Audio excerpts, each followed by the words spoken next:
Well, the Mercedes CLE 53 is here with us, the eighth launch from the house of Mercedes-Benz India, and of course, the company had committed to launch 8 products, and of course, they have delivered to that. And mind you, all top-end vehicles have come into the Indian markets, and of course, for the next year to go, we'll be speaking to Santosh Iyer, the MD and CEO. Thank you so much for joining us, Thanks, sir. Chetan, for joining us. Congratulations, we have the eighth car into the Indian stable now.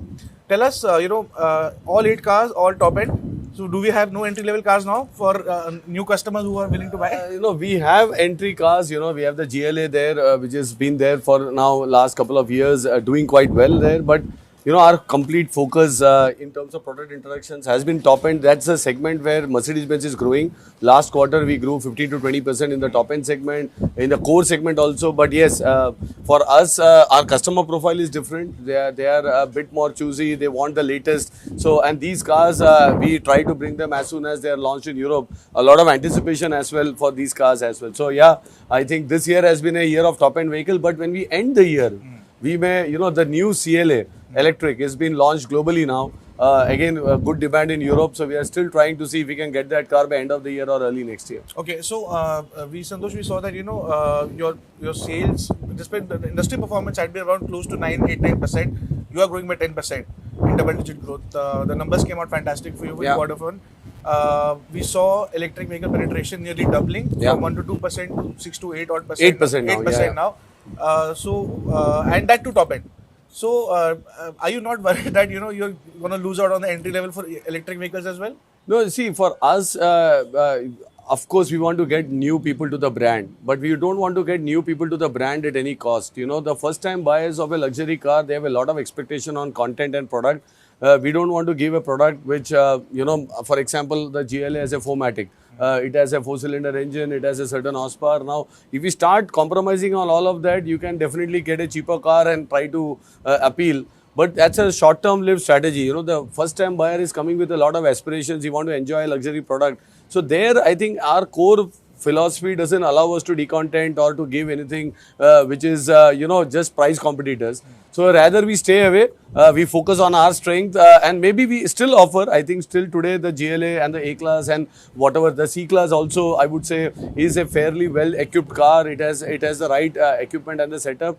And I think that's also for the discerning customers who want to come to the brand to enter into Mercedes-Benz. But with the core segment, if you look at an E-Class also, there again we have not compromised on the rear seat comfort, the reclining seats, you name the bells and whistles, everything is loaded in the car. And I think we have that, it's not about the volumes, it's also about what the brand stands for and what can you give to the customer. Okay, and if I may ask you on the numbers again, the 10% growth that we saw, what was the combined mix of ICE versus EVs? EVs grew, of course, more than 150%. Correct. What about ICE? What are you getting traction out of that? No, in ICE for us, the E-Class has been a hero product. The GLS, again, is one of the best-selling cars in the top-end portfolio. We have the GLE, again, a strong warrior. I think on the EV side, again, it's mostly driven by the EQS SUV that we launched this year, the EQS SUV Maybach and the G Electric as well. So it's a very different mix. Many years back in India, when we introduced EVs, we had an option to bring either an entry-level EV or a top-end EV. We chose a top-end. Because that's where I think our customers are a bit more discerning. They would love to use these cars. So therefore, yeah, it's about each brand strategy. I would still say the good news is the overall luxury market is growing. Most of the players are growing in this market. I think that's what we should focus on, and each brand can play on its strength and cater to a different customer segment. And talking about the entry-level cars, Santosh, we've seen that the mass market cars have shown a decline in entry-level cars.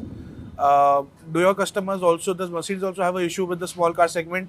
Because we have the GLA and other cars who cater to the small car segment, but is there a problem there? No, for us, I think the overall segment is still growing. So when I look at total luxury market, I think there is a lot of customers coming into the entry segment, but there are cheaper options available today compared to a Mercedes-Benz. We don't want to now get into that, segment of price competitiveness. We rather offer the right value to the customer, and then we allow the market to decide what they want to really go for it. So the good news is the overall entry segment in luxury is also growing, which is not a bad stuff, because then these are the customers who will later on upgrade to us in a core or a top-end segment as well as times come in. Okay, and also, we recently seen major developments as far as price hikes are concerned. You announced you'll be taking one in September. However, RBI has cut down rates, so that would have made buying a car easier, and plus your financial arm is also Exactly. passing on the benefit to the customer. Uh, are you still going to raise bikes? Yeah, it's not for us. Ideally, we would not do that. But if you look at the exchange rate, last time we spoke, it must be around 98. Now it's 102. So the way this is going, not in the right direction. We are locally producing. We are doing a lot of cost measures. But our customers also travel abroad. They understand the pinch of the euro. They have to spend more on tickets to stay. Same for cars. Many these are now coming from Germany. And this we are trying to restrict. If you see the price increases, we have hardly increased price by 2 to 3%. The exchange rate has deteriorated by 12%. So I still feel this is the best time to buy Mercedes-Benz cars because it's still undervalued. And if it's now in the next couple of quarters, we have to keep increasing. We were waiting with a hope that the exchange rate will cool down, but we don't see anything happening in the near term. So we will have to increase in September. And how do you see the industry performing? Because we are beginning to have festive season very soon. October is when all the festivals happen, and September, of course, and we begin with Onam, the start of festivities. How are you looking at the industry to say so? So last year also it was the best ever festive season for the industry. I would expect this year to be again another best ever year for the industry. Seasonality is very high. But can it be significant double-digit growth? I am not sure because I think the overall sentiment across may be different at this stage. The prices are going up as well. So and prices are going up just before the festive period as well. So maybe it will have a impact to some extent mitigated by finance schemes, etc.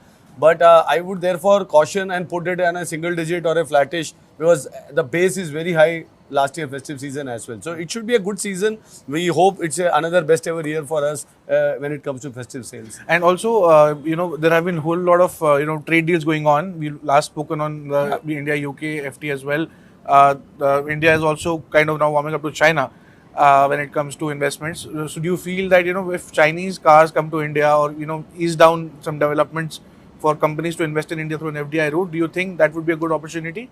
Firstly, I think we as multinationals have always promoted global trade and free trade in general because that helps to build economies. In terms of your question, in general, we will always support. I think competition is what makes markets mature, and insulation may not be right, but what is the right timing when it should happen? I think the policymakers also have a view. The Indian auto industry is a very matured industry. I think very competent as well, and a lot of it's not easy as well. If you think that someone can come in here and start, competing and trying to make it, so I think. India, this is the time for India to gain access to other markets. So these FTAs, the discussion with Europe or UK and others, I think should help India and auto industry to go out and actually participate in developed economies, bring the money back to India.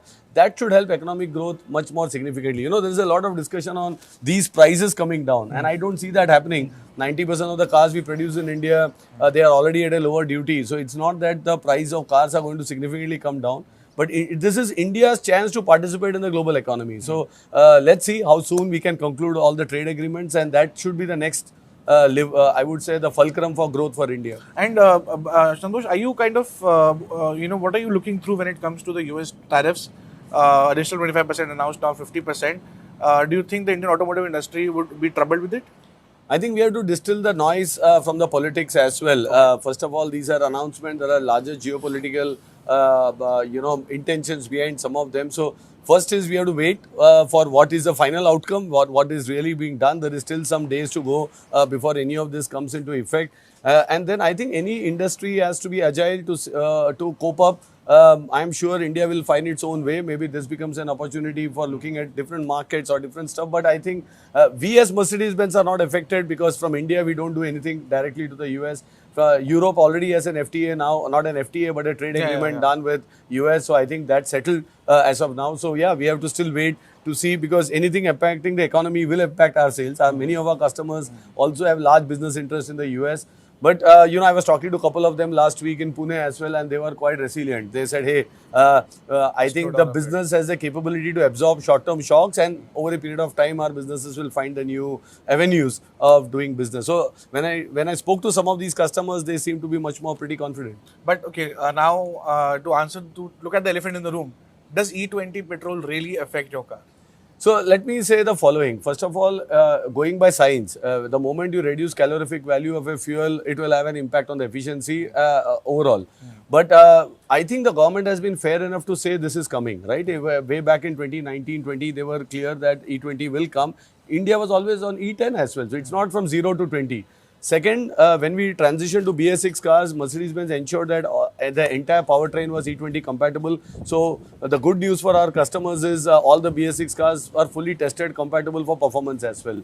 Pre-BS6, again, I can assure that we checked with our RD colleagues. They said, hey, this is all material compatible. So gaskets, engines, oil seals, our customers don't have to worry about any of them. Performance we have not checked on the older cars, but in general, it should not be the concern. So we are, in that sense, our customers are safe. When I talk about mass market, maybe some of them would have engineered the car based on what is required that point of time. And now today, maybe it changes. But it should not be the biggest challenge. I think, and again, as I said, the government had the Honorable Minister had told this. He is a big promoter of biofuel and he said that this will happen. So I think the onus is also on us to be ready. And for Mercedes-Benz, I can say even this car, Chetan, the CBU, we have ensured they are E20 compatible. All CBUs, including G63, AMG, so they don't need to run on a special fuel. Of course, special fuel has its own advantages, but in general, these cars can run on the E20 fuel. But to say so, if a particular OEM had been following the rules, they would have not been facing issues today like you did.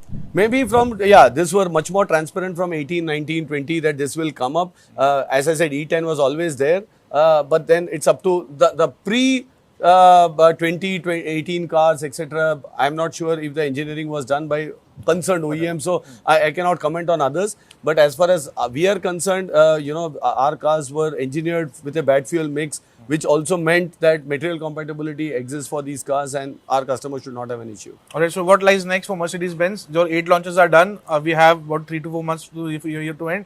What do we expect now and what do we expect in the next year? No, so I think next year is a bit too early. We have to see what's happening around us. But the next 3-4 months, I think the festive season, we are really looking forward. A lot of financial programs, again, to make the ownership better. We have to mitigate the price increase. That also coming on our way. But on the other side, as I said, we are trying our best to see if we can get the CLA end of the year to India as a product there. But on the other side, a lot of work happening on customer experience initiatives. AMG, we are starting the new customer experience program in all racetracks in India. The first lot got filled in 72 hours. So that just shows the customer enthusiasm. So I think next couple of months, we will increase our ante on the customer experience side. Alright, Santosh, thank you so much for joining us. Thanks That was for joining Santosh Shayyar, MD and CEO, Mercedes-Benz India, talking about the launches, the price impact, and of course, with the E20 petrol really troubles your car or not. With camera person Abhishek, this is Chetan Bhutani for Business Today. If you like the video, do like, comment, share and subscribe.